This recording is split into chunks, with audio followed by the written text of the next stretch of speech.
ahí minuciosamente y tratar de entenderlo. Y bueno, creo que esta imagen, la que puse en grande, está bastante fácil de comprender, o sea, para entender cómo funcionan los complejos QRS con respecto a los vectores. Y bueno, esto tiene mucho que ver con también la posición de los electrodos para la toma del electrocardiograma. Pero pues principalmente según investigué que hay tres vectores para el complejo QRS. El primero que va a abarcar o bueno, se va a referir a la conducción en el tabique. Después, como usted había comentado, otro que va a despolarizar el ventrículo y el otro me parece que igual va a ser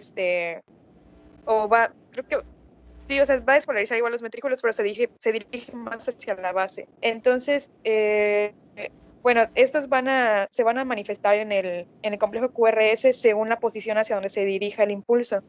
O sea, si se dirige hacia el lado contrario en el que se encuentra nuestro electrodo, se van a manifestar como una onda negativa. Si se dirige hacia el electrodo, pues va a ser una onda positiva. Y ahí, por ejemplo, podemos ver en las diferentes derivaciones cómo se van a manifestar los vectores pues con respecto al color que están representando, ¿no?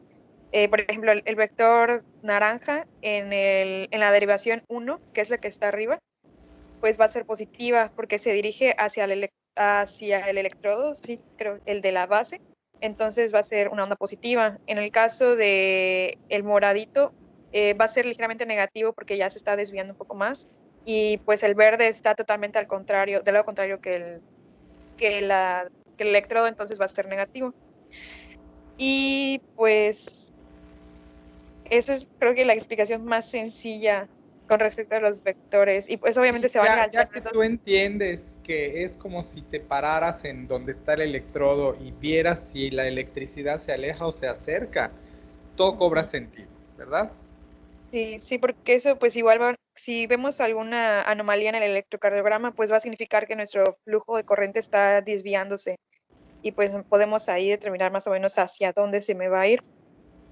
Eh, ¿Puedes pasar a la siguiente, por favor? Y bueno, pues el tema de hoy era las taquiarritmias y pues son bastantes No, bueno, tipos. pero aparte que todavía vamos a ver, no nos quedó nada pendiente de infarto, ¿verdad? Infarto Pues isquémico, ya habíamos visto ah, los trazos, tienes razón. sí, No, pero entonces con que tú nos expliques eso, está bien, empieza tú con ah, taquiarritmia. No ok. necesitamos que se siga el orden anterior. Ok, bueno, pues con respecto a las taquiarritmias, como les había comentado, son de varios tipos y se van a caracterizar porque hay una frecuencia cardíaca superior a los 100 latidos por minuto.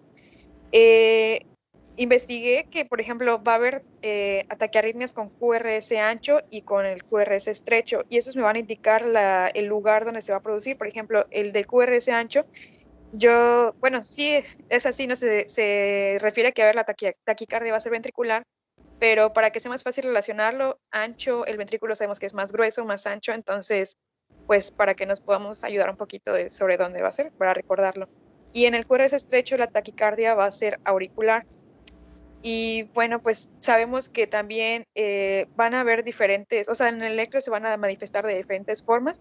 Aquí están tomando en cuenta la derivación número 2 porque creo que es la más cercana ajá, en el corazón, en su posición. Sí, porque está Entonces, especialmente encima del corazón. ujú. Entonces, pues va a ser más fácil ver cómo, bueno, sí, los cambios que van a ocurrir desde ahí.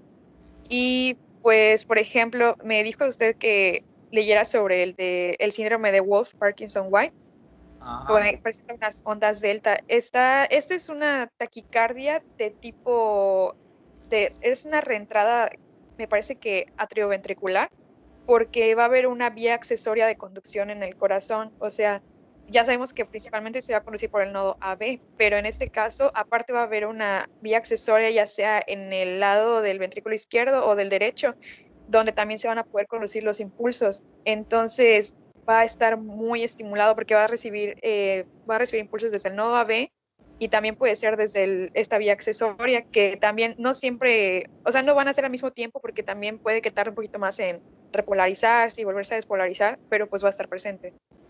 Y pues también va a haber, o sea, en los otros, la taquicardia, por ejemplo, la nodal de reentrada, pues esa era como que el impulso se va a conducir desde el nódulo AB, pero luego va a regresar al mismo nódulo.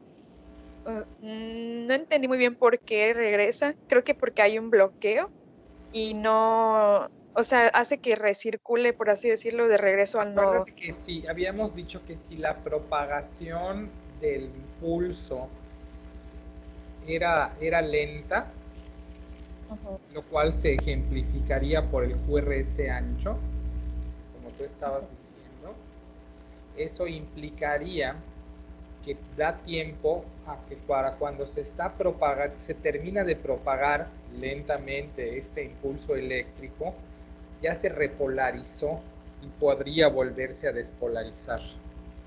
Ujú. Es la velocidad de propagación la que permite la arritmia por reentrada, porque el estímulo que está girando podría volver a entrar en alguna Ujú. parte y volver a despolarizar a quien ya se repolarizó. Otra vez para despolarizar tiene que haberse repolarizado. Eso es como una manera de hacer esto. El estímulo eléctrico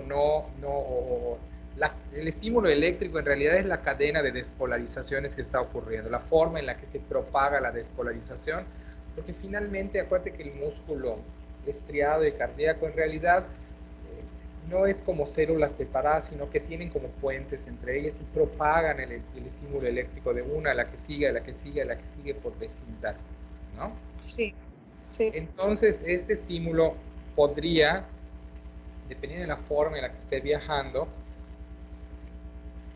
propagarse en forma anómala y reestimular y volver a despolarizar a quien ya despolarizó porque se dé la vuelta por un camino inadecuado. Ok. Eso es una de las cosas que puede ocurrir.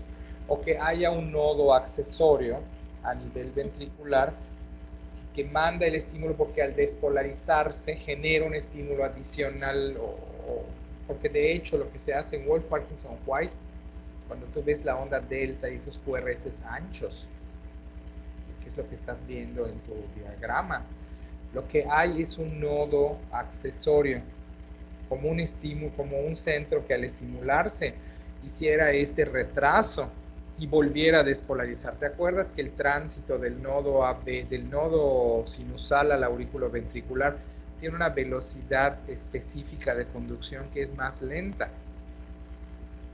Sí. Bueno, haz de cuenta que esto es lo que está ocurriendo, ¿no? Hay un nodo accesorio que retrasa el estímulo y entonces lo dispara. Yo disparo el estímulo normal que contrae al corazón, pero estimulo este nodo accesorio que va a lanzar un segundo disparo posteriormente, ¿no? Eso es lo que como lo podrías estar viendo. Por eso estás viendo contracciones que no necesariamente están precedidas de onda P, ¿okay? Como extrasístoles. El asunto es en Wolff Parkinson White, que es diferente, porque existe un nodo accesorio. Eso nos da dos situaciones particulares. Una, la facilidad con que este nodo accesorio es despolarizado y entonces la probabilidad o la habilidad que tiene el paciente a desarrollar taquicardia eh, de alta o muy alta frecuencia, y la posibilidad de que tú identifiques la localización del nodo accesorio y hagas ablación del nodo para que le resuelvas al paciente el riesgo de taquicardia. Entonces es una taquicardia ventricular específica. Si leíste, existía un nodo accesorio en esos pacientes, ¿no es cierto? Sí, sí. Entonces, la frecuencia de la taquicardia o qué tan rápida va a ser la taquicardia dependerá de cuál es el mecanismo que la está normando, ¿no? Ujú. Si tú ves aquí, estás viendo una taquicardia sinusal, ronda los 100, 120, si haces ejercicio, 140, 150, 160, pero no mucho más que eso, ¿no? La taquicardia nodal te da, ya la habíamos visto, la de reentrada te da estímulo, como una periodicidad donde hay un estímulo con P y uno sí, uno con, uno sí, uno con, uno sí, y esas proporciones, ¿no? Ujú. Que te va a dar entonces esencialmente el doble del basal y por eso están poniendo ya 160. El aleteo auricular depende. El aleteo auricular o flúter auricular o fibrilación auricular es esta contracción o despolarización desordenada, como habíamos dicho que ocurrió en el ventrículo. Entonces el flúter o aleteo o fibrilación auricular puede ser, los estímulos que están girando en forma desordenada en la aurícula pueden conducirse y entonces generar la taquicardia y podrías tener una taquicardia pues moderada, y te están poniendo alrededor de 150, en donde hay una discrepancia entre la frecuencia de contracción auricular, que más bien es esto, con el número de estímulos que van a alcanzar a pasar por el nodo. Y como el nodo sinoauricular tiene un delay, un retraso en la transmisión del impulso eléctrico, entonces pues no pueden pasar todos los estímulos que están viniendo desde la aurícula, porque eso protege al ventrículo. ¿Sí me explico?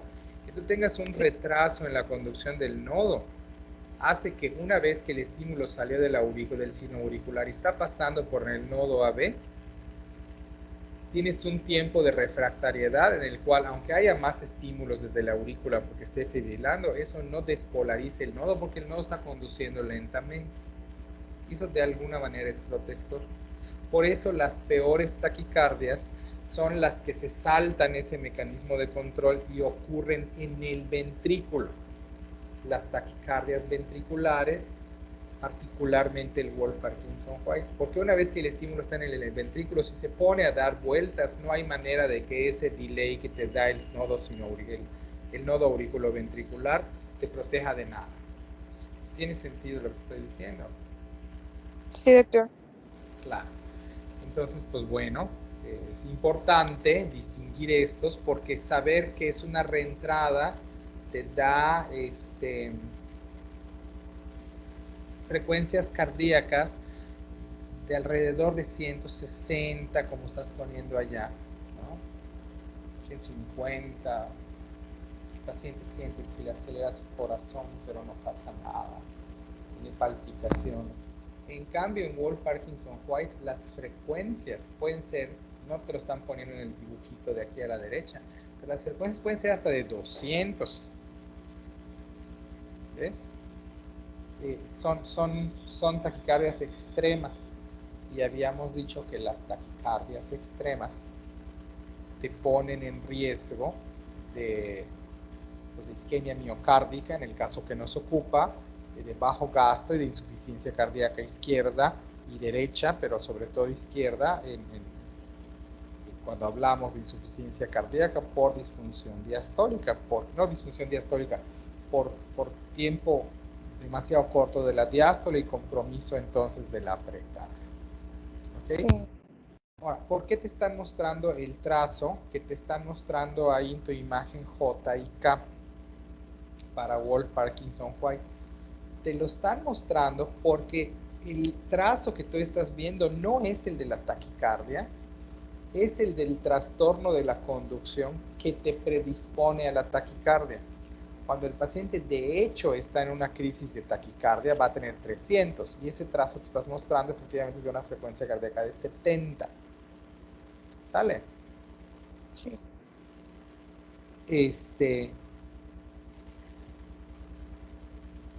De manera tal, pero cuando yo quiero saber, y eso ya es cuestión de clínica, cuando yo quiero saber en un paciente que me llega por taquicardia extrema, sintomático, perdió el estado de alerta, tiene dolor precordial y una frecuencia cardíaca de 200, y entonces yo no sé con certeza, o de 180, y no sé si es porque usó algún medicamento que haga el estímulo, porque tomó su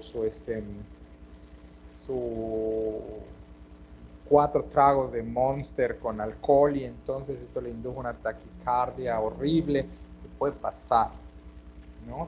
O es una taquicardia por reentrada, o no lo sé, ¿no? Una taquicardia que deriva de aleteo auricular, no lo sé.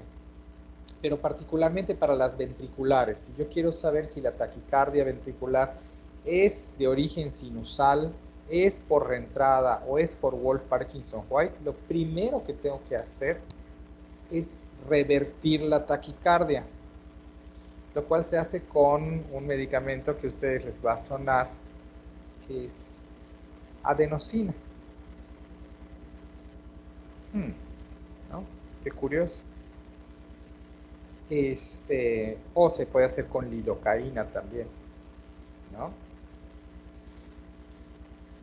Porque enlentece ambos lo que hacen es que enlentecen la conducción del impulso eléctrico y por lo tanto resuelven estos estímulos eléctricos redundantes. Y entonces una vez que yo revierto, o si no lo hago con, ya sabes, a la mala con cardioversión eléctrica, es un choque con mis paletas a 300, cargando a 300 joules, eso que muestran en las películas. ¿Saben cuántas veces he visto que lo hagan en, Dios mío, 23 años de ejercicio profesional? Que utilicen cardioversión eléctrica. Nunca. Así que no crean que se hace muy seguido, ¿no? Pero bueno, se puede hacer. Pero si usábamos lidocaína o adenosina, eso sí me tocó utilizarlo para taquicardia. Lo que no me tocó es desfibrilar a nadie o cardiovertir a nadie eléctricamente. Cierto el caso es que primero reviertes tu taquicardia a un ritmo normal para que entonces puedas hacer estas mediciones que tú estás mostrando y ver si se cumplen los criterios diagnósticos de Wolff-Parkinson-White, que eso se tiene que hacer en un paciente que ya está remitido. Dejo esto bien en claro porque entonces si yo en un paciente que ya le remití la taquicardia veo estos trazos que están aquí, les voy a decir, este paciente tiene un trastorno de la conducción eléctrica en el corazón, probablemente con un nodo accesorio, que me está mostrando estas alteraciones en la velocidad de conducción, porque ya dijimos enlentece de alguna manera. Está en riesgo de taquicardia grave que pone en riesgo su vida y hay que hacerle un abordaje diagnóstico y terapéutico que muy probablemente va a implicar hacerle un cateterismo cardíaco para la identificación y ablación del nodo accesorio. Esto se hace con el paciente con la taquicardia ya resuelta. Cuando no la tengo resuelta, y ya que nuestro tema es isquemia, o incluso cuando yo la resuelva, si quiero saber si hubo un daño miocárdico, además de esto que estoy diciendo, si ya está revertida, voy a ir a buscar ¿qué?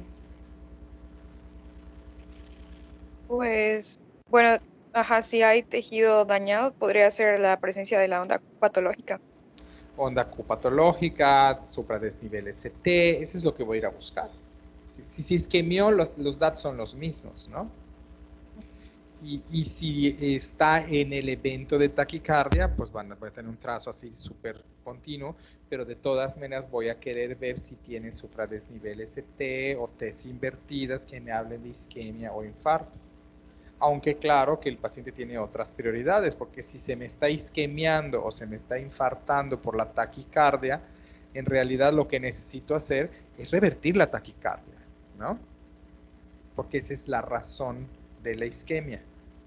¿Sí me explico? No es la placa ateromatosa, ni el trombo que se está formando por fractura de la placa, ni espasmo coronario. No. El problema es la taquicardia. Y eso es lo que hay que trabajar. ¿Sale? Sí. Ok, seguimos. Para Bueno, recordar, también dígame.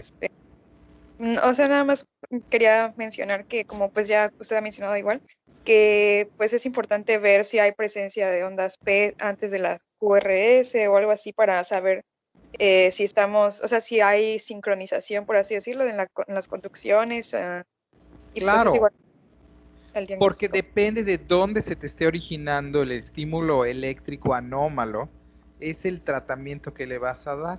Porque si tu paciente no tiene una taquicardia ventricular, sino que lo que tiene es una taquicardia sinusal, entonces el manejo ya no es lidocaína o adenosina que enlentecen la conducción en el nodo. El estímulo es beta bloquear a tu paciente para que manejes el problema adrenérgico, para que se reduzca la frecuencia de disparo de tu nodo sinusal, para que tu paciente baje la frecuencia cardíaca. Entonces, Sí. entender en función del trazo electrocardiográfico dónde está la fuente del impulso eléctrico anómalo, tiene como función que tú sepas cuál es la intervención terapéutica farmacológica, o no farmacológica en el caso de la ablación, pero farmacológica que tiene mejores probabilidades de funcionar. Si yo tengo un paciente con una taquicardia ventricular que no tiene ondas PES para cada QRS y le doy propranolol, que es un beta bloqueador, no va a funcionar porque la frecuencia cardíaca incrementada no se está originando en el nodo sinusal. Y los beta bloqueadores tienen mejores probabilidades de resolver solamente aquellas taquicardias que se originan en el nodo sinusal, porque intervienen en la frecuencia de disparo, que es de alguna manera dependiente del estímulo adrenérgico. ¿Estamos claros? Perdón que yo me vaya a terapéutica, sí, pero no sé si esto les aclara el panorama de por qué estamos revisando lo que estamos revisando. Sí, doctor. Se ayuda bastante igual.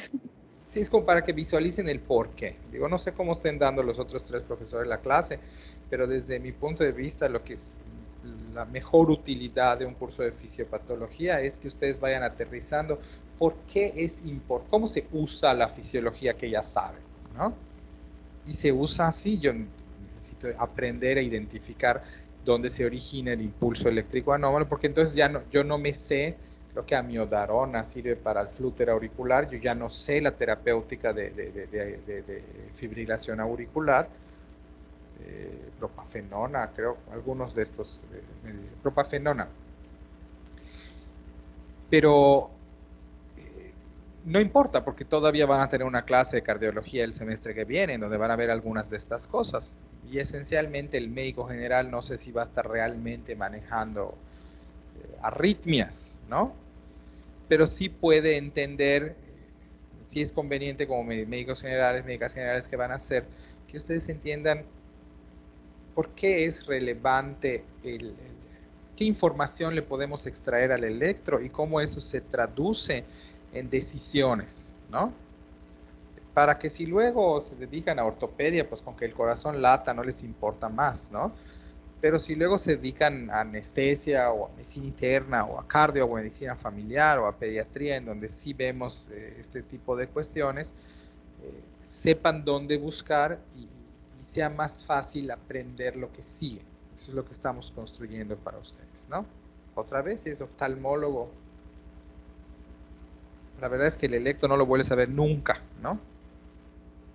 Pero esta comprensión resulta útil.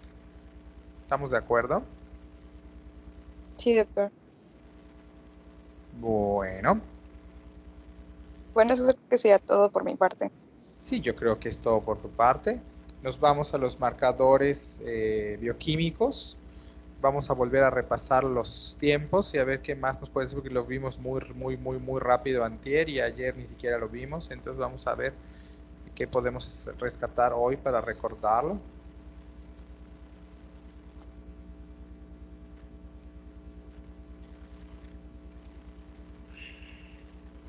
Listo, ya cargó la pantalla.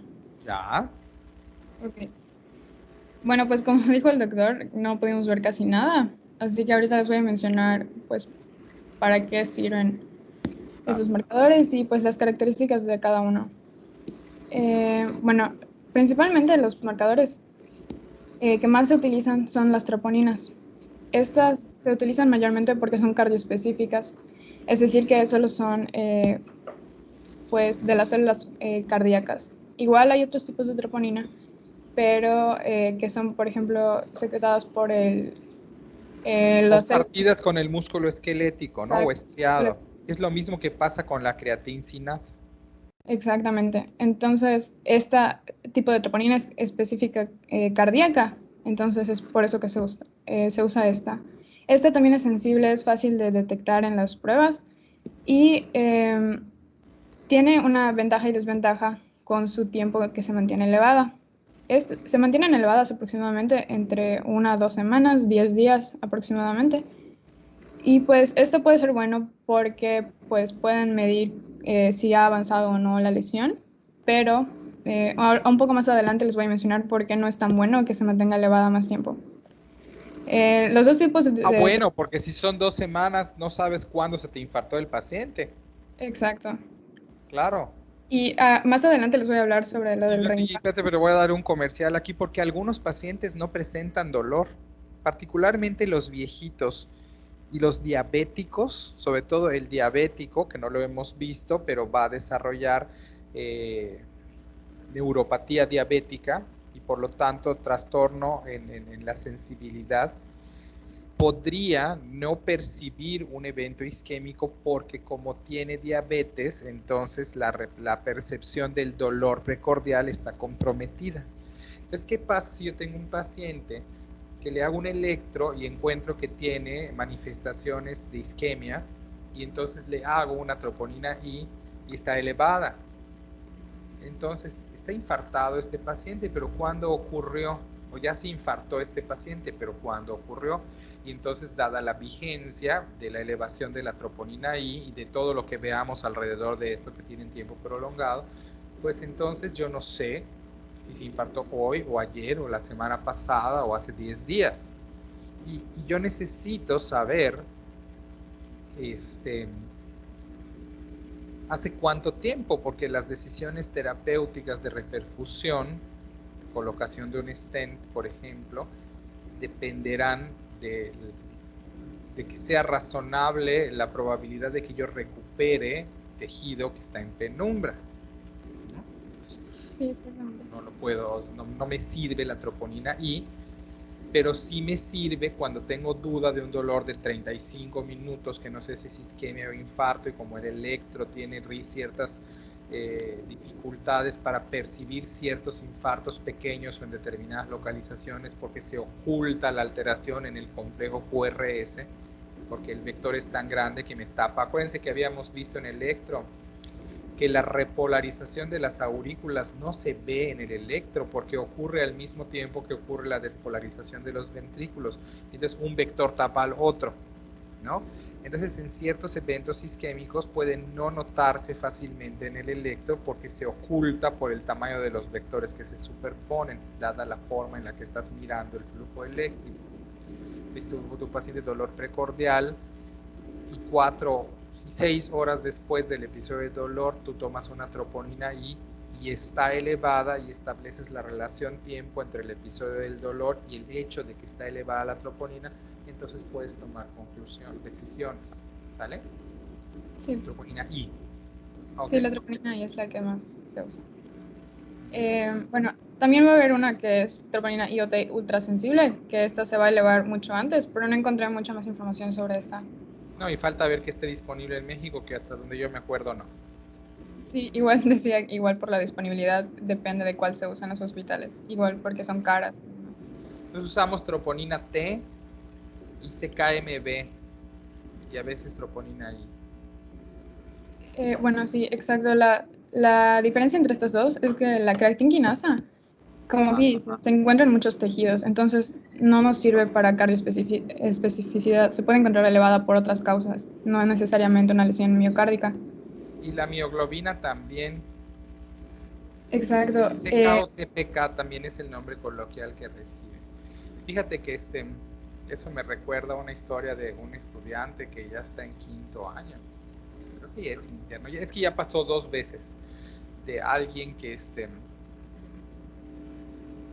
pues que dijo gordito no more en algún momento de su vida y entonces decidió pasar de 0 actividad física a se le sacó su gordito y entonces se metió a una clase de spinning uno y creo que de crossfit el otro. Y entonces tuvieron destrucción muscular por rabdomiólisis, porque hicieron mucho ejercicio y entonces se les juntó mucho lactato y entonces sus músculos estaban con cierta predisposición a esto y entonces tuvo destrucción muscular masiva y entonces se les elevó la CPK o la CK inespecífica y la mioglobina. Entonces empezaron con mioglobinuria, que parecía que tenía hematuria, y entonces resulta que se les tapó el riñón y tuvieron insuficiencia renal aguda y bueno, ahí termina muy mal esa historia. Luego mejoraron porque alguien se dio cuenta de lo que estaba pasando y dijeron, no, pues usted no puede hacer ejercicio masivo porque pasa esto, pero ciertamente esto lo traigo a colación porque el marcador de daño muscular por la actividad física fue la elevación de CK o CPK y la manifestación clínica fue mioglobinuria, que tampoco es cardioespecífica, sí. La mioglobina. Es cierto, hay más de una manera de elevar estas enzimas musculares que son compartidas entre el músculo cardíaco y el músculo estriado, porque el músculo cardíaco es cuasi estriado, ¿no? ¿Te parece? Sí. Comparte más características con el músculo estriado o esquelético que con el músculo liso. Sí, exactamente. Hasta en el sabor, si te comes unos bistecitos de corazón de res, saben más a bistec que a tripa. Creo que ahí todos tienen hambre, doctor. Pues sí. Bueno, sí, exacto lo que... Pero la mayoría no come vísceras de res, así que estamos hablando al aire. Eso no se les va a antojar. Bueno, que la creatinquinasa igual pues se puede encontrar en mayor cantidad en los hombres que en las mujeres porque pues naturalmente tienen mayor masa muscular. La mioglobina, como pues ya mencionaron, no es cardioespecífica, pero se utiliza porque es el más precoz. Lo que mencionamos hace 2 clases, que se puede elevar hasta 1 o 2 horas después de que hay el síntoma. Y pero esta entonces lo que hay que cruzar es que uno no puede interpretar mioglobina en un paciente que desarrolló sintomatología pero que ya no la tiene al tiempo que estaba haciendo una actividad física o que tuvo un trauma muscular importante, porque entonces la interpretación de dónde viene la mioglobina es compleja. Pero si tu paciente estaba en reposo, entonces la interpretación de la mioglobina cobra otro sentido porque de dónde salió. Sí, ¿no? Por eso se usa, por ejemplo, con la troponina en conjunto o con la creatinquinasa MB. Pero también se debe de usar en conjunto con qué estaba haciendo y qué hizo el paciente ayer y cuáles son las cuestiones de interrogatorio acerca de cómo ocurrió y cuándo ocurrió y qué circunstancias rodeaban al evento. Eso es lo bonito de la historia clínica, que no lo estamos viendo aquí porque es bastante cegado a la interpretación de los valores de laboratorio, pero no es lo mismo, vuelvo a decir, una mioglobina y una CK elevada en un paciente que tuvo actividad física importante antes de al que estuvo en reposo. Solo ese dato de la historia, de los fenómenos o de la historia clínica, te permite interpretar de forma diferente el mismo resultado. Y eso es bien importante que ustedes lo vayan incorporando porque creo que ya están llevando también propedéutica e historia clínica, ¿no? Sí. Y lo están haciendo sin pacientes. Entonces, bueno, una de las maneras en las que otra vez a mí que me encanta decir cómo se usa, pues bueno, que tú preguntes qué estaba haciendo, es una pregunta que está en el formato, pero que yo te diga en un paciente con esas características, esta pregunta es importante porque va a servir para que tú entiendas estos valores de esta manera, es mejor. Y todavía les voy a decir un detalle más interesante, que se les va a olvidar, pero que ahorita les va a llamar la atención y que puede ayudar a ligar algunos de los conceptos que estamos viendo. Habíamos hablado ayer de la placa ateromatosa y de cómo el perfil de lípidos y la elevación del colesterol, LDL y de los triglicéridos favorece la formación de células escumosas que se acuerdan de todo eso, ¿no? Entonces, ¿qué crees? Que la combinación de medicamentos para el colesterol y para los triglicéridos aumenta el riesgo o la habilidad del músculo a presentar lesión y elevación de CK y de mioglobina en consecuencia del esfuerzo, porque el fenómeno clínico se llama rhabdomiólisis, que creo que su nombre es explícito, miólisis, ruptura muscular o lesión muscular. Entonces, fíjate que si tú un paciente que tiene un mal perfil de lípidos, lo pones a hacer ejercicio y está tomando medicamentos para su dislipidemia, eso lo pone en riesgo de que se eleve en forma inesperada la CK y la mioglobina. ¿Ok? Entonces, la interpretación de estos estudios también tiene que pasar por el hecho de si está o no está utilizando estos medicamentos, porque el hecho de que los esté utilizando te podría elevar estas enzimas solo porque salga a caminar. Ok, ok. De hecho, hasta en reposo. Hay gente que hace rabdomiólisis sin hacer actividad física y empieza con dolor de piernas porque está tomando pravastatina bueno, hipolipemiantes, ¿no? Y entonces uno tendría que modificar la estrategia farmacológica porque eso pone en riesgo al paciente. Ok, ok. Ok, Bueno, nos quedamos con CKMB y troponina T, que son las buenas. Llégale. sí, sí. Bueno, la creatinquinasa MB es una isenzima de la creatinquinasa, pero esta es un poco más cardioespecífica, aunque no se compara con la cardioespecificidad de las troponinas. Sin embargo, ahora voy a explicar para qué se utiliza. Esta permanece elevada a aproximadamente 24, 36 hasta 72 horas. Es decir, baja a sus valores normales mucho más rápido que la troponina. Y esto nos va a servir para esto. Cuando se miden los valores de los marcadores, hay dos límites. El límite bajo, que nos puede marcar que hay una lesión en el miocardio, pero pues no llega pues, a ser infarto. Y a estos pacientes se les clasifica como con riesgo elevado. Entonces, pues aquí ya habría que darles un tratamiento. Y en el límite alto es cuando ya la lesión está extendida. Y por ejemplo aquí esta gráfica se ve que está por días, no por horas como la anterior. Aquí el pico de elevación de la troponina y la CKMB ocurre aproximadamente al día y medio.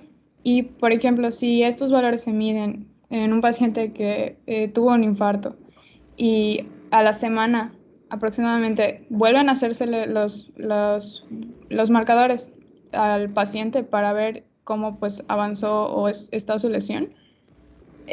Si está la troponina elevada, no podemos saber si fue porque tuvo otro infarto o porque es del infarto original que sigue elevado. Ya estás tocando lo que yo quería, que lo que te iba a preguntar justo, porque esto solo tiene sentido si nos permite comprender lo que le está pasando al paciente que tenemos enfrente. Entonces, que dijiste, si se lo tomamos a la semana, te pregunto, ¿para qué se lo vas a tomar la semana que viene? A mí, ¿para qué me interesa saber si el paciente se está infartando? Cualquiera puede contestar, pero a ver, dispara. Bueno, pues si tuvo una lesión para saber si la pudieron corregir desde el inicio o si siguen isquemia.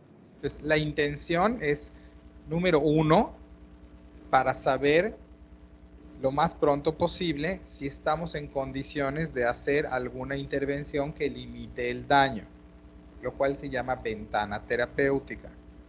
O sea, ¿estoy todavía a tiempo de hacer algo que corrija el problema o que mejore o que salve algo de este miocardio hipóxico? ¿Sí o no?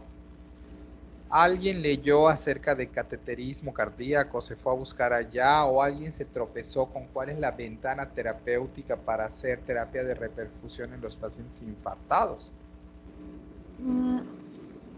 No leí sobre el cateterismo, pero leí algo que era del fenómeno de desagüe, que cuando hay reperfusión en un paciente, se liberan proteínas y enzimas a la circulación, creo que eran 90 minutos después de la reperfusión, y si se liberan, o sea, ya están elevados estos, quiere decir que la reperfusión fue acertada, o sea, sí funcionó. Sí, claro, pero aquí lo que me interesaría, si yo tengo, vamos a suponer, bueno, alguien que ya no exista, vamos a suponer que mi abuelita se está infartando, para no infartar a la tuya, ¿no? Parece que mi abuelita se está infartando. Mi mamá que todavía tengo, ¿no? Yo quiero saber, bueno, en la historia clínica, ligando al otro curso que están tomando, tiene que decir en su nota de admisión hace cuántas horas empezó el cuadro de dolor para que yo sepa si estoy en la ventana para tomar los marcadores serológicos que me van a permitir identificar si el paciente realmente está infartado o no, ¿no? Y el electro, para que, obviamente, el electro ese me da alteraciones inmediatas, pero son menos confiables. Es que yo sepa si el paciente está infartado o no. Si mi paciente, de hecho, yo compruebo que está infartado, los hospitales aquí en México y en muchos lugares del mundo van a echar a andar un mecanismo que se llama código infarto. Ese código infarto significa, oye, se acaba de infartar. Y como ya vimos en las clases anteriores, eso quiere decir que tiene una zona de penumbra cardíaca, que quiero que no crezca la zona de infarto, sino lo que quiero es rescatar esa zona para que mantenga su función, lo cual va a tener efectos en mantener una función contráctil adecuada, conservar la fracción de eyección, disminuir el riesgo de que me haga insuficiencia cardíaca, mejorar la conducción nerviosa, reducir el riesgo de que se desarrollen arritmias o fibrilación ventricular, todo eso, ¿no? Pero habíamos dicho que en el paciente que tiene el compromiso de la perfusión ventricular o miocárdica, hay un punto en el camino en que lo que se iba a morir se murió y lo que se iba a salvar se salvó. Entonces, cuando yo llego a ese punto, pues entonces, aunque yo reperfunda, no voy a lograr rescatar nada, porque lo que se iba a morir y que era rescatable ya se murió. O sea que yo tengo una ventana de tiempo en el cual tiene sentido intentar reperfundir ese corazón, porque va a rescatar zonas moribundas, que alrededor, lo mismo aplica, por cierto, para EBC, para infarto cerebral, que está alrededor de 6 horas. 4 a 6 horas para tener la mejor probabilidad de que yo salve miocardio. Necesito saber por qué estoy tomando estos marcadores y cuándo los voy a tomar. Si el dolor precordial fue ayer, hombre, voy a tomar los marcadores para saber si está infartado o no, pero ya no le voy a tomar mioglobina, ¿no? No, De hecho, con troponina la hago, porque esa es la más larga, ¿no? sí. Y ya no estoy tomando la decisión de reperfundir al paciente. Entonces, en todos estos estudios de laboratorio, porque tú estás hablando de marcadores bioquímicos y por lo tanto de estudios de laboratorio, tenemos que entender para qué lo estamos tomando, qué voy a hacer con la información. Y si solo es saber, pues bueno, no importa, lo tomo mañana en la mañana, no importa. Pero si hay una ventana terapéutica, entonces tengo que no solamente correr, sino tomarlo a la hora 4, porque antes de la hora 4 no me sirve, pero entonces agarrar mi muestra y correr al laboratorio y pelearme con los químicos de que necesito el resultado ahorita, de que lo quiero para ayer. Entonces me dicen, no, pues va a estar en 25 minutos. Entonces si me dice el químico, el resultado está en 25 minutos, entonces yo voy a estar 5 minutos antes, parado en el laboratorio, haciéndole así, con mis dedos al mostrador para que me dé el resultado inmediatamente, para que yo corra y ya tengan la gente de cateterismo cardíaco, haya preparado todo para que si el resultado es positivo y el paciente está en ventana terapéutica, metas al paciente y le hagan lo que le tienen que hacer. ¿Ya me entendiste? Sí. Y lo de la semana que viene es importante porque, como tú dices, el paciente que se infartó corre el riesgo de reinfartarse, ¿no? Porque lo que le pasó le puede volver a pasar. Y si el paciente sigue teniendo eventos isquémicos significativos, porque se sigue infartando o sigue isquemiando, entonces está sometido a riesgo de arritmias y de lesión. Entonces yo quiero saber que la troponina bajó, como bien señalaste, porque eso significaría que los eventos han cesado, que aquello está cicatrizando, y el momento en que yo voy a someter a mi paciente a actividad física gradualmente incrementada o a rehabilitación cardiovascular, va a depender del hecho de que no tenga un infarto reciente. Porque si tiene un infarto reciente, habíamos dicho que va a tener compromiso de la función miocárdica, el del daño que ya sufrió y el del aturdimiento cardíaco. ¿Sale? Sí, ok. Pues todo eso con marcadores bioquímicos. ¿Algo más que me quieras decir? Bueno, sí, igual que, por ejemplo, la CKMB igual funciona bien, porque si, por ejemplo, la troponina sigue elevada a la semana y quieres saber si tuvo un infarto otra vez o no, pues con porque este regresa a sus valores normales aproximadamente al tercer ¿No? día. Entonces, Entonces, si sí, yo al día 4 tengo troponina alta, pero CKMB baja, el es que es paciente del no se ha origen. reinfartado. Pero si ambas están altas, el paciente se reinfartó. Sí, exactamente. Claro, esa es la forma en la que usamos a los marcadores bioquímicos. Muy bien. Sí. Y ya es todo. De los que van a ver, hay una mano levantada. María Teresa, ¿qué pasó? Sí, doctor, hay algo que no entiendo muy bien, pero cuando ponen el stent, que es como esta malla, para destapar el vaso, ¿a dónde se va la obstrucción? No, lo que el stent en realidad es una malla. Es como un tubo hecho de malla. Entonces yo lo tengo así aplastado, como aplastadito. Lo meto a través de un catéter y cuando lo suelto, ¡puc!, hace esto. Pero aquí en medio no hay nada. Entonces lo que hace es empujar las paredes, como abrir, como empujar así para abrir el paso. Eso es lo que hace el stent coronado. Mi mamá tiene dos. Y entonces tú ya tienes cerrada la luz de la arteria porque tienes la placa. Si logras que el stent entre, porque podría no entrar, entonces si logras que el stent entre, cuando lo sueltas, se abre, dilata ese vaso junto con la placa, detiene a la placa en su lugar, porque la comprime y abre la luz del vaso. Ojo, dentro de ese stent se puede formar otra placa. Doctor, ¿y la placa tendría que estar suave? Si está cristalizada es más complicado. No lo sé, esa es una pregunta de cardiología. Pero no se estudia eso. Si el paciente tiene una obstrucción, no hay manera de que tú averigües si está suave o está dura la placa.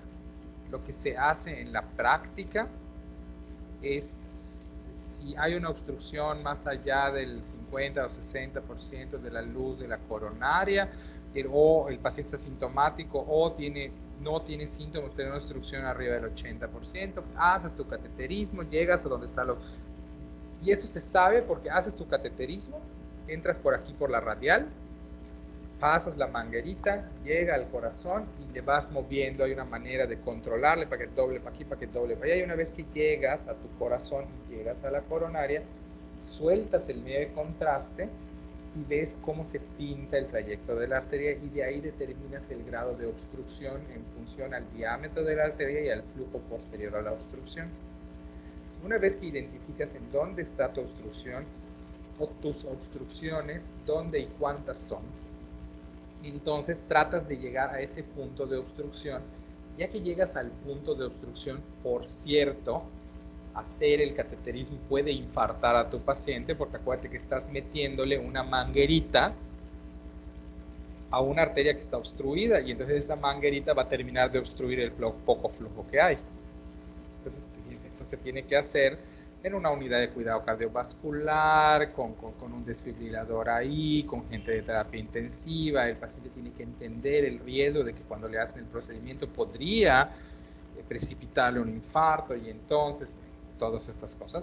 Entonces metes el stent y no tienes manera de agarrar un pedacito y ver si está cristalizado o no está cristalizado aquello y si aquello tiene consistencia pasa bien o no.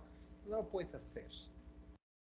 Tú lo que sabes es, hay una obstrucción, voy a ver si entra, chin, si pasó el catéter, ok, metemos el stent, lo liberamos, ¡pruc!, hace esto, se reperfunde, se recupera la perfusión coronaria, sale tu paciente de hibernación. ¿Te acuerdas que habíamos visto ese concepto? Es la manera en la que se procede. El sentido común dicta que si la placa está cristalizada, pues va a ser más difícil que se venza la resistencia, que el stent venza la resistencia de la pared. Pero también la lógica dice que si la placa está cristalizada, la obstrucción es menor. ¿No es cierto? Sí, sí, doctor. Entonces esa es la mejor respuesta que te puedo dar basada en fisiología, fisiopatología. En la práctica, no sé si alguna es mejor que otra. Mi suposición es la misma que la tuya. Y en la práctica eso no se averigua. Tú sí viste el Perfecto. video del stent coronario. Sí lo vi, pero no entendí muy bien, pero sí lo vi. Pero ya entendiste qué es, porque se parecería que fuera como un choricito que tiene punta aquí, punta aquí. No, en realidad es un cono, es un pedazo de cable como de manguera en red que está así apachurrado y que cuando la sacas hace esto. Pero es como un pedacito de caña de tubo, no tiene tapa ni aquí ni aquí. Y a través de ese conducto es que la sangre va a fluir. De hecho, la red esta o la malla o el tubito que va a hacer esto, que se va a hacer así para permitir el flujo, se medica, se le ponen se le impregna de sustancias anticoagulantes para reducir el riesgo de que el mismo stent tenga depósito de fibrina y se coagule y se tape. Pero tienen un tiempo de vida, normalmente 10, 12, 15 años, el stent se tapa. Ya sea porque se venza la capacidad que tiene de mantenerse así, que pierda su resiliencia o la estancia, o porque se obstruya porque lo mismo que generó la placa la genere dentro del stent. Los pacientes no les recuperas 10, 12, 15 años dependiendo de cómo coman y cuánto ejercicio hagan, pero no es eterno ni infinito. ¿Vale? Muchas gracias, doctor. Bueno, ok. Sobre taquicardia ventricular, ¿tenemos algo que tenga que ver sobre perfusión coronaria, todo esto de los primeros temas que nos quieran decir? Nos Sí, quedan 50 ahí voy. minutos. Adelante.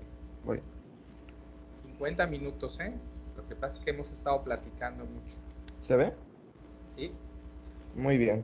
Pues es básicamente algo que ya habíamos tocado, no en esas clases igual, sino también en las clases de insuficiencia cardíaca, cuando vimos bradicardia.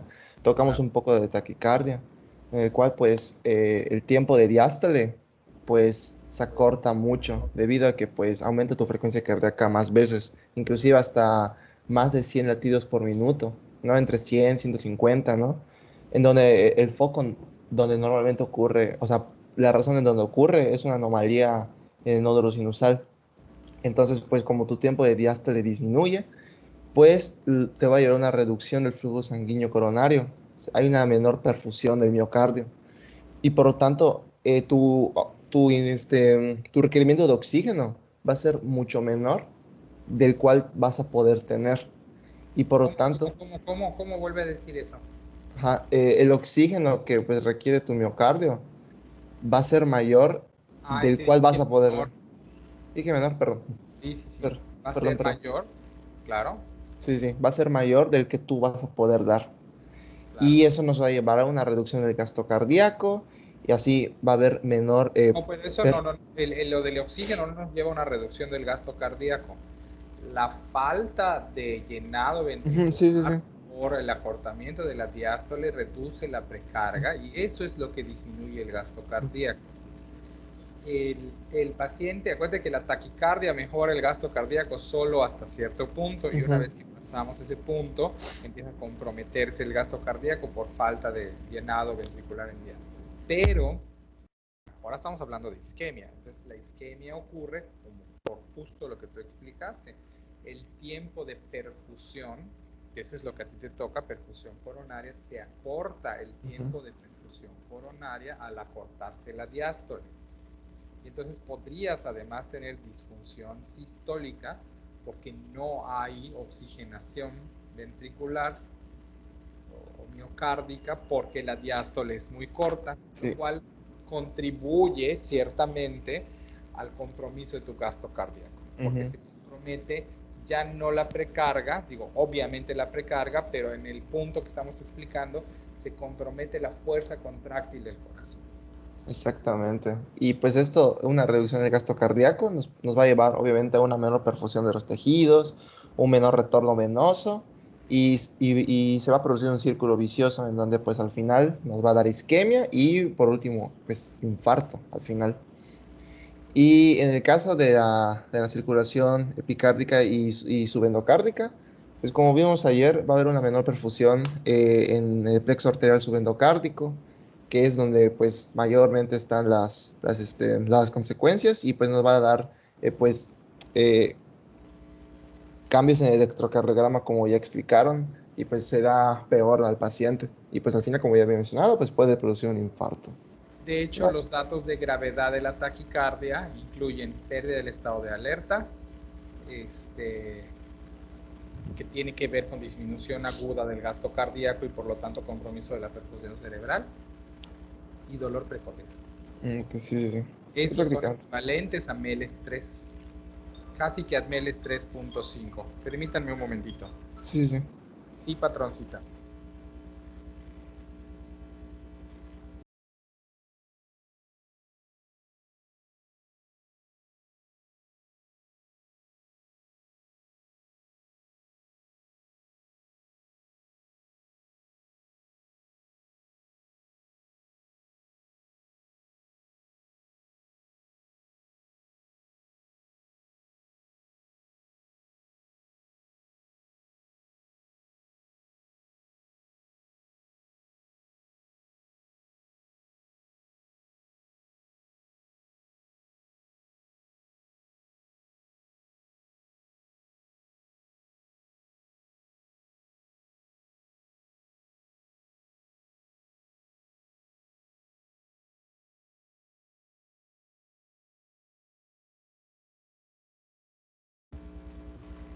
Ustedes disculpen, pero si mi esposa marca, le tengo que contestar, sea lo que sea.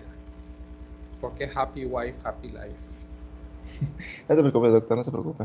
No, pues Entendemos. no, si me preocupo, le tengo miedo, imagínate. Error. Pues Está en la Biblia dice que es peor, pero dice, prefiero la furia de un dragón y la de un león que la de una mujer. No, pues sí. Pues sí, no. Pues ya sería todo. Sería lo más relevante. No hay Es mucho. lo más relevante, por supuesto, no hay más que decir. Sí, Regina, happy wife, happy life es máxima de vida. Bien dicen que matrimonio es una relación en la que una persona tiene la razón y la otra es el marido. Ay, no. Bueno. Pues sí, pues sí. Mira, ya es sabiduría en lo que pone en la otra diapositiva. Si tú no haces feliz a tu pareja, la verdad es que sea el género que sea, yo lo digo porque mi perspectiva es una, ¿no? Ella no te va a permitir que tú lo seas. Entonces mejor busca la felicidad de la otra persona para que tú aspires a algo, porque si no, esto no va a funcionar. De ahí deriva happy wife, happy life, pero es intergénero esta cosa.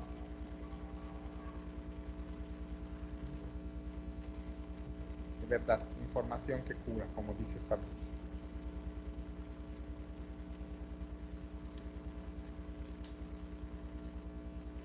Estoy viendo cómo hacer que mis suegros lo entiendan, pero no hay manera.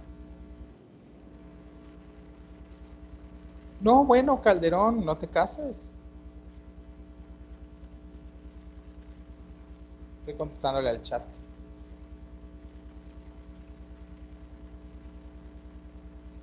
Oh, lo malo es que me están grabando, porque si no podría sacar otros comentarios más ácidos, pero tampoco puedo, porque luego están sus papás y entonces qué riesgo.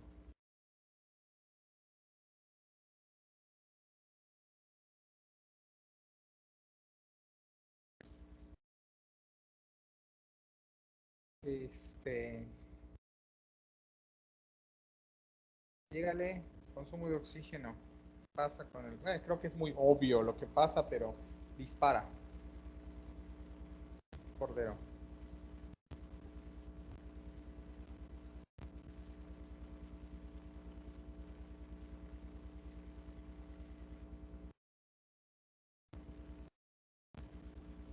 ¿Ya me escuchó? Sí. Ah, ok. No sé por qué no me deja compartir y prender un micrófono al mismo tiempo, pero pues en realidad es lo que ya explicó en su mayoría aquí el compañero Calderón. Pues que al disminuir el tiempo de la diástole, pues obviamente va a disminuir el flujo sanguíneo coronario y pues por ende va a disminuir el aporte de oxígeno hacia el miocardio, hacia lo que necesita. Claro. Al tiempo que al tener un incremento de la frecuencia cardíaca se incrementan las demandas de oxígeno. Ajá, exactamente. Es básicamente... Es básicamente eso, sí, por eso dije que era muy obvio, no Sí, hay mucho que decir más que lo que ya se dijo. exactamente. La placa no juega en taquicardia, perfectamente, además tuvimos una cátedra de placa ayer, pero la placa no juega hoy, en taquicardia, isquemia secundaria de taquicardia no juega. Siguiente tema es resistencias coronarias. ¿Tenemos algo de resistencias coronarias? Pues más o menos, A ver. pues como ya había dicho, pues se va a producir por la estimulación del nodo SA por el simpático, o puede producirse por una isquemia, pero la taquiarritmia va a llevar a un aumento del consumo de oxígeno y pues va a ser un desequilibrio entre la oferta y demanda. Entonces van a llegar las sustancias que van a vasodilatar, pero solo va a ser un intento porque pues si sigue el ataque arritmia, pues no creo que. Entonces, esencialmente sí, tienes razón, los mecanismos compensadores son los mismos que ocurren en cualquier isquemia, porque pues la verdad es que la liberación de óxido nítrico, el acúmulo de ácido láctico o el hecho de que te quedes con adenosina y la liberación de prostaglandinas y todo esto son elementos que van a ocurrir ante isquemia independientemente de la razón de la misma, ¿no? Aquí lo que cambia en el descenso de las resistencias coronarias es esencialmente el hecho de que, a diferencia del paciente isquémico, aquí no va a servir para nada, como tú más o menos lo dejaste entrever, ¿no? Sí. La isquemia, pues sí, claro que yo mejoré eso, va a mejorar la perfusión, y como el paciente está en un estado, comillas, relativamente estable, entonces la vasodilatación mejora la perfusión, pero aquí no, porque si la taquicardia sigue o se incrementa, entonces estos mecanismos no cambian el hecho, ¿no? De que Sí. la taquicardia, entonces sí, de alguna manera podrían compensar, pero si la frecuencia cardíaca se sigue elevando, pues no, este mecanismo no mejora el problema, pero sí mejora la hipoperfusión en otros escenarios. Entonces sí, ocurren los mismos con menores probabilidades de éxito, sería como la síntesis. Tenemos mecanismos de infarto, isquemia y penumbra o zonas de penumbra en el paciente taquicárdico supraventricular. ¿Pasa eso, Sí, ahora proyecto. Fernández? Sí, voy.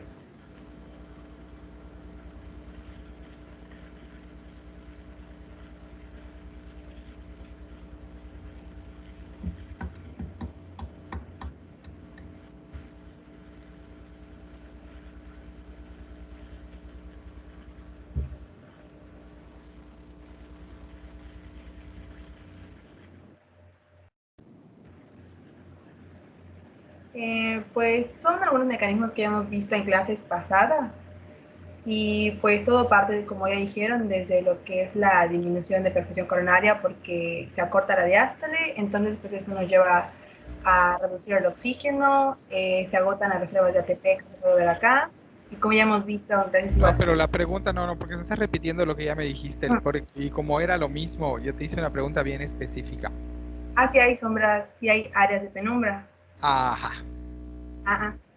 Pues sí, o sea, en zonas isquémicas sí puede haber un área de penumbra. Será No estás visualizando lo que quiero que visualices. pues aparecerían si se presentara la isquemia, ¿no? ¿Se refiere? Sí, claro, pero ¿por qué hay zona de penumbra en el paciente infartado? porque, bueno, hay algunas circulaciones colaterales que podrían aparecer cuando ocurre un bloqueo o es mínimo. Entonces, esas áreas van a estar perfundidas por un tiempo específico, si se atiende sea por circulación colateral generada porque el paciente tuvo hipoxia crónica, o sea por circulación colateral de la que existe en el paciente que tuvo una obstrucción aguda. El paciente tiene una zona de infarto en donde se obstruyó la circulación de un vaso en específico, y entonces lo que está alrededor de la zona infartada está en penumbra. ¿Ok? Sí. Ahora, perdón. El paciente que está con taquicardia supraventricular, ¿tiene una zona específica de isquemia? Específica, no, según yo no. Uno tendría que pensar que lo más probable es que no. Sí, porque dependería. El fenómeno de hipoperfusión no deriva de una obstrucción. Tendría que pensar, y eso tiene sus asegúnes, ¿no? Pero uno tendría que pensar que no, sobre todo en pediatría. La taquicardia supraventricular se ve en pediatría, por eso le hago más a esto que al otro. Uno tendría que pensar en principio que no, porque el compromiso de la perfusión está derivando del tiempo de diástole, y esto afecta a todo el tejido ventricular en su conjunto, en ambos ventrículos, ¿no? Más o menos en la misma proporción, aunque ciertamente aquellas zonas más distales o menos perfundidas podrían sufrir un poco más, pero en sentido estricto, el fenómeno que te está llevando a la hipoxia o a la isquemia es generalizado, no es localizado. Desde ese punto de vista, yo pensaría que no tendríamos que estar hablando de zona de penumbra. ¿Ok? Sin embargo, si la taquicardia se asienta en un paciente que ya tiene un daño de la perfusión miocárdica preexistente, porque ya tiene obstrucción de alguna coronaria, por ejemplo, entonces en este contexto sí podría ocurrir que se infarte un pedazo del corazón y no todo el corazón, que es como yo creo que lo pueden visualizar mejor. Yo tengo un chavillo de 11 años que tiene una taquicardia supraventricular horrorosa en 190 y tiene dolor precordial. Pues, ¿qué parte se está hipoxiando el corazón? Pues todo, ¿no? Porque todo tiene el mismo mecanismo de perfusión que ya nos explicaron, que nos explicó Calderón, ¿no? Sí. Si se asienta en un adulto, y entonces, pues bueno, se isquemia todo, pero difícilmente se va a infartar, a menos que de verdad esté horrible el asunto, ¿no? Si tú asientas una taquicardia, incluso de menor intensidad, en un paciente menos bien perfundido, porque ya tiene daño coronario preexistente, entonces podría haber una zona de penumbra porque se le infarte aquella zona del miocardio que ya tenía un compromiso previo de la perfusión, y entonces sí podríamos hablar de zona de penumbra, pero en realidad la zona de penumbra solo existe ya que se infarta el paciente. En isquemia todo es penumbra, pero todo está penumbroso, ¿no? En el contexto que les puse. Entonces, la pregunta te la hice en el sentido de que tenemos que visualizar de cómo este compromiso diferenciado de la perfusión, que ya habíamos masticado tanto en angina e infarto, en realidad tiene dimensiones o características o condiciones o determinantes diferentes en el paciente contagiado. Esto es lo que yo quiero. ¿Sale? Sí. Bueno. Entonces, en isquemia sí va a ocurrir la cascada isquémica, como tú la tienes descrita aquí, con todas las consecuencias que estás diciendo si la isquemia es significativa. Es decir, para que esto ocurra, la taquicardia tiene que estar comprometiendo la perfusión. La mayoría de las taquiarritmias no llegan a hacerlo, pero si el paciente trae dolor precordial más taquicardia, acuérdense que habíamos dicho que en el dolor precordial, en la isquemia miocárdica, la respuesta esperada es bradicardia. ¿Sí se acuerdan que dijimos eso? Sí, doctor. La respuesta esperada es bradicardia porque eso disminuía el consumo de oxígeno y que había un estímulo parasimpático que daba como resultado disminución de la frecuencia cardíaca que tenía un efecto protector y vasodilatación que tenía un efecto protector. Pues aquí estamos hablando, la isquemia lleva a bradicardia relativa. Aquí estamos hablando de otro fenómeno completamente diferente. La taquicardia lleva a la isquemia. La secuencia de hechos es bien importante porque entonces esos mecanismos compensadores parasimpáticos no van a ocurrir, están superados porque lo que está pasando es taquicardia, ¿no? Que de hecho no está mediada, para cuando es sintomática probablemente no está mediada por sistemas simpático parasimpáticos, sino que tiene otro origen, como ya hablamos al principio de la clase, ¿no?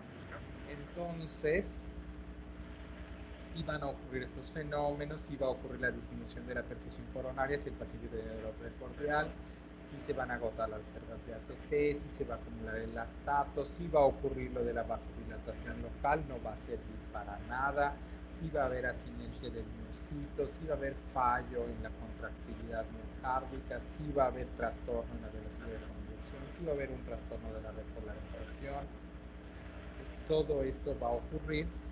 Y si esos mecanismos compensatorios no alcanzan o a limitar la frecuencia cardíaca o a limitar el daño, el paciente va a tener muerte celular y se va a infartar.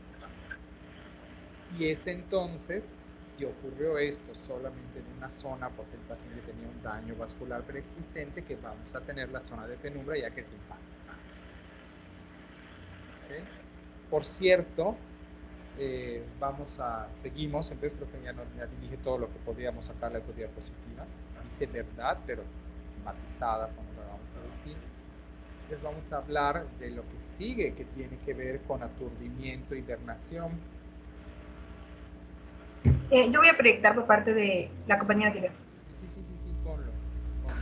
Pues prácticamente igual, creo que ya lo vimos en las clases anteriores. Pues cuando la taquicardia produzca isquemia, pues va a pasar lo que, como ayer se mencionó, igual primero va a haber un periodo de hibernación y después va a haber el periodo... La taquicardia, el periodo de hibernación está más difícil que ocurra, porque el periodo de hibernación implica la disminución del trabajo, lo cual implicaría bradicardia. Sí, de hecho... Sería que tu corazón hiberne para protegerse, pero el fenómeno de hibernación solo ocurre en isquemia, no solamente puede darse en una isquemia que permite la bradicardia, que sería por ejemplo la angina o la obstrucción parcial o subtotal de la coronaria. Eso te llevaría a hibernación, pero una condición de la hibernación es reducir el consumo de oxígeno al mínimo. Pero eso no puede ocurrir en el contexto de taquiarritmia. ¿Okay? La hibernación es un mecanismo de protección. El oso se fue a dormir en su colchón Spring Air porque el aporte de oxígeno está comprometido en forma crónica. Y otra vez hay que mirar la secuencia de hechos. Primero fue la isquemia y a consecuencia de la isquemia hay una bradicardia que le permite hibernar, reducir al mínimo su tasa metabólica, porque primero fue la isquemia y la consecuencia es la modificación de la frecuencia cardíaca. La secuencia de hechos en la taquiarritmia es inversa. Primero está la taquiarritmia, ¿okay? Que para que ocurra significa que los mecanismos reguladores de la frecuencia cardíaca están superados de alguna manera. ¿Okay? Y entonces eso te lleva a la isquemia. Pues no hay manera de hibernar, porque si pudieses hibernar, pues solucionas la taquicardia y ya no tienes que hibernar. ¿Sí ves el punto? Sí. Entonces ya que lo ponemos... Pero, dígame. Pero sí va a haber aturdimiento del miocardio para poder, o sea, va a haber una reperfusión para que se puedan recuperar esas zonas, o sea, bueno, casi todo. Sí va a haber, pero ¿cuándo va a haber el aturdimiento? Pues, o sea, yo entiendo que después de que no se pudieron utilizar estos mecanismos compensatorios va a ocurrir esto. para que, pues, obviamente va a entrar más sangre, entonces obviamente va a tener más oxígeno. No es la respuesta que quiero oír. Alguien más, ¿cuándo va a ocurrir el aturdimiento? ¿Cuándo vamos a tener un corazón aturdido?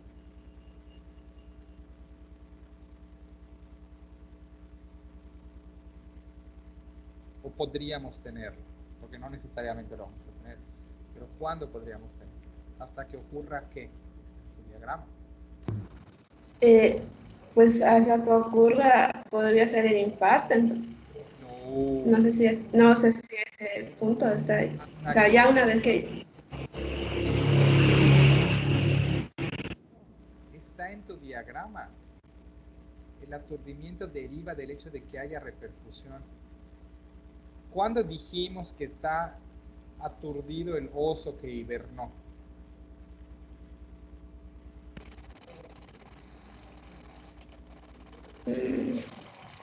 Despiertan, es el ejemplo de un oso que hiberna. ¿Cuándo está aturdido el oso que hiberna? Cuando se despierta. Cuando se despierta, claro. Entonces, ¿cuándo vamos a tener vamos a poder saber o vamos a esperar que nuestro corazón esté aturdido? Cuando exista una reperfusión. ¿Y cuándo ocurre la reperfusión en el paciente que está hipoperfundido por taquiarritmia?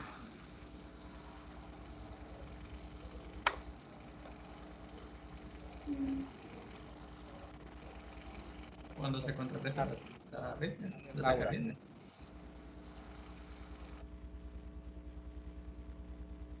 Laura, que levantaste la mano, ándale. Sí, iba a decir lo que dijo Fabricio. No lo escuché, ¿qué dijo Fabricio? Hasta que la taquiarritmia ya pare. Claro, claro. Cuando deje de haber taquicardia, deje de haber el problema de perfusión coronaria, las coronarias empiezan a perfundir otra vez y aquello que estuvo atarantado porque estaba moribundo por la falta de oxígeno se reperfunde y entonces en ese momento podríamos tener una cierta disfunción ventricular que deriva del hecho de que tenías un corazón que estuvo a punto de morirse, pero no se murió. Y ese es el aturdimiento, que te pone en riesgo de arritmia, de disfunción ventricular y de compromiso del gasto cardíaco, lo cual va a ser transitorio hasta que se termine de despertar el corazón atarantado y la función ventricular se recupere. Entonces, el fenómeno de hibernación, de hecho, no ocurre, porque solo ocurre en isquemia crónica y la taquiarritmia es una isquemia aguda. Y si el paciente no se reperfunde, pues se va a infartar y se va a morir. Y si sí se reperfunde, lo cual solo puede ocurrir si cesa o reduces la taquicardia, entonces podría ser o no que tengas un aturdimiento cardíaco. Y el aturdimiento cardíaco otra vez se da porque cuando se recupera no es así de otra vez todo funciona perfectamente, sino que funciona a medias aguas en lo que se termina de despertar. Por eso nos sirve el oso hibernando versus el oso aturdido. Son dos cosas diferentes, se las pongo en continuo, pero son dos fenómenos diferentes. ¿Sale? Para que tengamos la diferencia de estar hibernando a estar aturdido. Ok. Pues ya acabamos.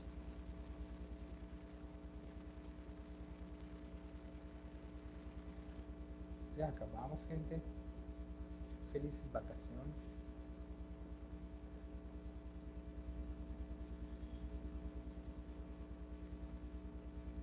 Nos vemos Dios los bendiga el domingo 11. Nos vemos el lunes 12. Vale. Gracias. Muchas gracias, doctor. Gracias, doctor. Hasta luego. Bueno, vayan por su pan dulce. Está bueno. Acuérdense del cambio de horario para que no les vaya a matar el examen. ¿Sale? Sí. Doctor, yo había preparado para mi tema, pero pues si no es necesario, yo paso la diapositiva. Pues dime tú qué tema traes, Guzmán. Lo de conducción eléctrica, aquí en Taquiarritmia. ¿Tienes algo, a ver, que no hayamos dicho? Si tienes algo, adelante. Pues, bueno, Les voy a medio mostrar lo que tengo y si algo sale, A ver pues. si hay, no sé si hay algo, es que yo pensé que ya estaba dicho, pero si tienes algo que no se haya dicho, no nos No, vayamos. no, es que en realidad son los fenómenos de reentrada o las A ver, despolarizaciones. explícalo otra vez, ya lo habíamos visto, pero está bien. Pues era prácticamente que se forman unas pequeñas zonas de transición, o sea, de conducción eléctrica lenta, que se vuelve a meter en las vías rápidas, dando cada vez más impulsos, más impulsos, más impulsos. Y pues por si lo Este querían ver. diagrama que acabas de señalar con tu puntero es justo lo que estábamos explicando ayer. Sí, sí, sí. Pasa el impulso, se despolariza y como da la vuelta aquí en otro segmento que tiene una conducción más lenta porque hay isquemia, o por el nodo accesorio en Wolff-Parkinson-White, que es lo que habíamos dicho, fluye tan lento, se enlentece en ese nodo, en el caso de Wolff, que para cuando termina de pasar, agarra a las células repolarizadas y las vuelve. Sí. Este diagrama explica muy bien a qué se le llama reentrada, pero ocurre en los mecanismos de reentrada y ocurre en la existencia de nodos accesorios. Sí, de hecho también vi que en un video que era súper peligroso también en el atrioventricular, porque pues si lo imaginamos así, empieza a dar unas despolarizaciones ventriculares como de hasta 200, algo así. Sí, Súper claro. loco. Estos de Wolff, que tienen el nodo accesorio, tienen dos disparos asincrónicos, entonces entra uno, entra el otro, y como vienen de lugares diferentes, pueden reentrar. Eso es lo que te explica por qué la taquicardia que tiene un nodo accesorio alcanza frecuencias tan altas, hasta de 250, y por qué esta es la que pone en peligro la vida. Ahí les cuento una historia. Hay un estudiante, bueno, hay un ya graduado, un médico titulado, que fue estudiante de aquí de la facultad y que en la práctica de laboratorio, estamos hablando del plan antiguo de fisiología, una de las prácticas era electrocardiografía. Y entonces ponías a algún estudiante de medicina voluntario y le hacían un electro y entonces miraban el trazo. ¿Y qué creen? Que le hacen el trazo a este chavo y que le encuentran QRS anchos con ondas delta. Y entonces se diagnostica de Wolff-Parkinson-White en la práctica de fisiología. Ahí se dio cuenta que tenía ese problema. Sin taquicardia, ¿no? Lo encontraron con el riesgo. Luego ya nos vendemos a detalles de que no todos los Wolff-Parkinson-White son igual de peligrosos. Hay unos que son unas bombitas de tiempo y hay unos que nunca se ponen taquicárdicos. Y este chavo es de los que tienen una forma más benigna y hay unas mediciones que se hacen para saber qué tanto riesgo tiene. Pero es maratonista el condenado, así que vive retando a su corazón a ver a qué horas le desarrolla la taquicardia. Pero esto muestra que esta predisposición a la taquicardia pues puede estar ahí sin que tú te des cuenta. Y que explica, por cierto, cosas, no es la única explicación, pero explican estos trastornos de la conducción eléctrica del corazón, tienen un potencial para explicar la muerte súbita del deportista. Ya ven esos futbolistas que de repente caen fulminados y se mueren allá. Bueno, esto tiene asiento a veces en remodelación cardíaca por la actividad física y a veces en la conducción, en que exista una alteración de la conducción eléctrica del corazón. Y entonces, desarrollando la actividad física, se mueren futbolistas, ciclistas, corredores domingueros que ya tienen isquemia miocárdica o obstrucción de las arterias coronarias, triatletas, pero gente que no tendría por qué morirse, quitando los corredores domingueros, que tiene actividad física, un estilo de vida saludable y un condicionamiento físico importante, se puede morir porque tenga este problema subyacente. Y esto es lo que explica el por qué en buena práctica de deporte de alto rendimiento, estos deportistas tendrían que tener una evaluación cardiovascular y una evaluación electrofisiológica para que nosotros tengamos una certeza razonable de que no tiene un problema oculto que lo ponga en riesgo de alteraciones del ritmo, que pongan en peligro su vida. ¿Cómo ven? ¿Algo más, Luis Roberto? Está apagado tu micro. Pues solo si querían ver el video de taquicardia y fibrilación. Sí, ponlo, videos, ponlos. Está aquí. Claro. Pues esto sería una taquiarritmia pues bien densa. Y más o menos cuando llega como a este punto, van a ver como que el corazón se vuelve medio... Ahí está. Ya no actúa como bomba porque todo está desincronizado. Y es Ya cuando estoy el viendo, al electrocardio... final lo que me estás mostrando es una fibrilación ventricular. Sí, esto es una taquiarritmia y cuando llega más o menos por aquí ya es una fibrilación. Claro, y sí ven la diferencia, ¿no? Pues está Y bonito pues el video, claro que ya sí. estuvo. Nos muestra cómo esa contracción es ineficaz y cómo si uno lo mira con detalle, lo mira 3, 4, 5 veces, puedes poner atención al final del video en cómo varios puntos del corazón se están contrayendo al mismo tiempo. En esa parte de ahí ya no es una contracción que va de un lado al otro, como ocurre al mero principio, sino que es una contracción de todo el corazón al mismo tiempo. De diferentes puntos del corazón al mismo tiempo, que te hace esta imagen de vibración. ¿Sale? Sí, ya está, doctor. Pues ya está, ahora sí vámonos de vacaciones. No váyanse de vacaciones, yo tengo que trabajar. Todo bien en la clase, doctor. ¿Eh? ¿Qué dijo, joven? Todavía tenemos una clase. Ah, claro. Ah, bueno, yo todavía tengo pacientes en la tarde, todas las tardes, ad infinitum. No importa, ya tendrán ustedes sus pacientes y trabajo infinito. Ni modos. Bueno, doctor, hasta luego. Hasta luego, doctor. Gracias. Hasta luego, doctor. Adiós, doctor, Hasta gracias. luego, doctor. Gracias. Gracias, doctor.